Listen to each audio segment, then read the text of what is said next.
আপনারা জানেন বাংলাদেশ বার কাউন্সিলই একমাত্র স্বায়ত্তশাসিত সংস্থা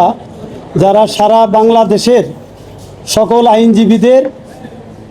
পেশার নিয়ন্ত্রণকারী সংস্থা। যদি কোনো আইনজীবী পেশাগত অসদাচরণ করে বা পরীক্ষা নেওয়া, পরীক্ষার ভাইবা নেওয়া, রিটেনের রেজাল্ট দেওয়া, এই সব কিছু নিয়ন্ত্রণকারী সংস্থা হচ্ছে বাংলাদেশ বার কাউন্সিল। আর এই বাংলাদেশ বার কাউন্সিল এবারই প্রথম শত শত ছাত্রের যারা পরীক্ষা দিয়েছিল আইনজীবী হওয়ার জন্য,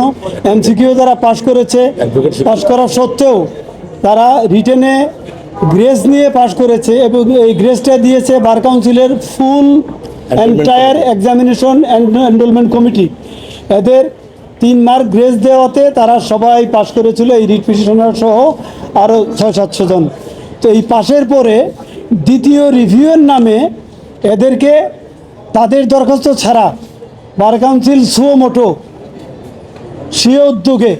এই দ্বিতীয় রিভিউয়ের নামে এদের রেজাল্ট সব বাতিল করে দিয়ে এদেরকে ফেল করিয়ে দিয়েছিল, যেটা কোনো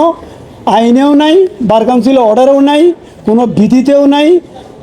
এবং টোটাল টোটাল যে সাংবিধানিক প্রতিষ্ঠান হিসেবে দায়িত্ব সেটা বার কাউন্সিল পালন করতে ব্যর্থ হয়েছে। আমি মনে করি বার কাউন্সিলের এই দ্বিতীয় রিভিউয়ের নামে এদের যে রিঅ্যাসেসমেন্ট করে এদের যে ফেল করানো হয়েছে এটা অবৈধ ছিল, মেলাফাইড ছিল এবং অসাংবিধানিক ছিল এবং বার কাউন্সিল অর্ডারের পরিপন্থী ছিল বলেই আজকে হাইকোর্ট ডিভিশন এলাবোরেটলি এই বিষয়টা ডিসকাস করে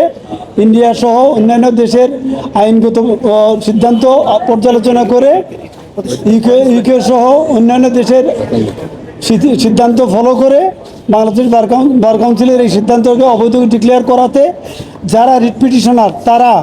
এবং যারা রিটে আসে নাই তারা, যাদেরকে দ্বিতীয় রিভিউয়ের নামে ফেল করানো হয়েছে, তাদের এই দ্বিতীয় রিভিউয়ের যে সিদ্ধান্ত সেটাকে হাইকোর্ট ডিভিশন বাতিল করে দিয়েছে। যার ফলে এরা এখন অলরেডি রিটেনে পাশ করেছে, তারা এখন অপেক্ষায় আছে ভাইবা নেওয়ার জন্য।